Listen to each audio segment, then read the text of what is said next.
হিন্দু ধর্মের একটা অত্যন্ত গুরুত্বপূর্ণ তীর্থযাত্রা এই ৪ ধাম নিয়ে। হ্যাঁ, ৪ ধাম। ভারতের ৪ কোণে যে এই পবিত্র জায়গাগুলো আছে সেগুলোর আসল তাৎপর্যটা কি, আর তাদের পেছনের গল্পগুলো একটু জানা। হ্যাঁ, একদম। আচ্ছা, তাহলে চলুন শুরু করা যাক এই বিষয়টা নিয়ে।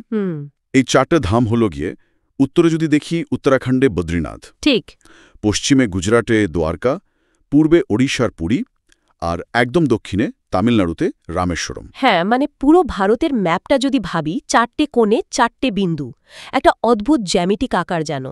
তাই তো, একটা অদৃশ্য চতুষ্কোণ। ঠিক।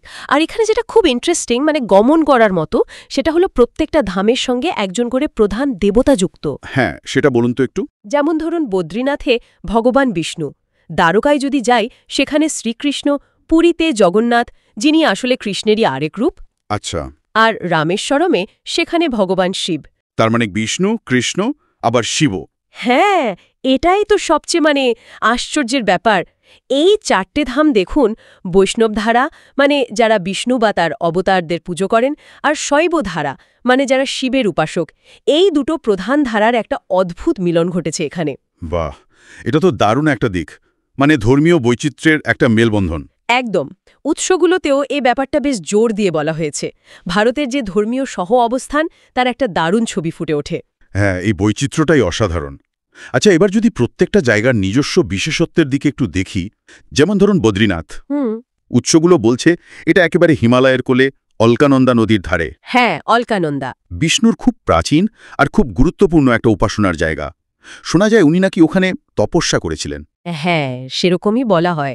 আর দ্বারকার কথা যদি ভাবি, দ্বারকা, হ্যাঁ, পুরাণ বলছে ওটা শ্রীকৃষ্ণের নিজের হাতে গড়া রাজ্য। সেখানকার দ্বারকাধীশ মন্দির তো শুধু গুজরাট কেন, সারা ভারতের অন্যতম প্রধান কৃষ্ণতীর্থ। আচ্ছা। আর একটা ব্যাপার আছে, আসল মন্দিরটা নাকি সমুদ্রে তলিয়ে গেছিল। এখন যেটা আছে সেটা পরে তৈরি, ইতিহাসের একটা কি বলে ধারাবাহিকতা। ওহ, তাই নাকি? ইন্টারেস্টিং তো। আর পুরীর ব্যাপারটা তো আরও অন্যরকম। পুরী তো জগন্নাথ দেব, রথযাত্রা। হ্যাঁ, জগন্নাথ, বলভদ্র, সুভদ্রা, ওই রথযাত্রা তো বিশ্ববিখ্যাত। কিন্তু শুধু রথযাত্রা নয়, উৎসগুলো বলছে ওখানকার বিগ্রহগুলো কাঠের তৈরি। ঠিক, কাঠের তৈরি, আর নিয়মিত নবকলেবর হয়, পুরনো বিগ্রহ পাল্টে নতুন করে তৈরি হয়। এটা অন্য কোথাও সেভাবে দেখা যায় না। এরও একটা গভীর আধ্যাত্মিক আছে। সত্যি অদ্ভুত। আর শেষে রইল রামেশ্বরম। রামেশ্বরম, এর গুরুত্ব তো একেবারে রামায়ণের সঙ্গে জড়িয়ে। হ্যাঁ, লঙ্কা যাওয়ার আগে। একদম। লঙ্কা জয়ের আগে শ্রীরামচন্দ্র এখানে একটা শিবলিঙ্গ প্রতিষ্ঠা করে পুজো করেছিলেন। কথিত আছে হনুমান নিজে নাকি কৈলাস থেকে ওই লিঙ্গ এনেছিলেন। বাহ, শুধু তো পৌরাণিক গল্প নয়, এখানকার মন্দিরটা স্থাপত্যের দিক থেকেও অসাধারণ। বিশেষ করে ভেতরের লম্বা বারান্দাগুলো বিশাল ব্যাপার। তাহলে এই যে এতগুলো দিক, এই তীর্থস্থানগুলোর আসল গুরুত্বটা কোথায়?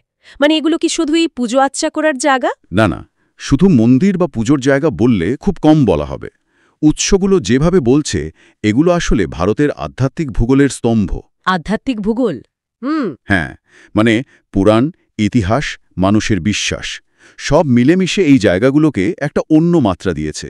আর দেখুন, ভারতের 4টে প্রান্তেদের অবস্থান যেন একটা অদৃশ্য সুতোটিয়ে পুরো দেশকে বেঁধে রেখেছে, একটা সাংস্কৃতিক মেলবন্ধনের বার্তা দেয়। এই জন্য এর গুরুত্ব এত বেশি।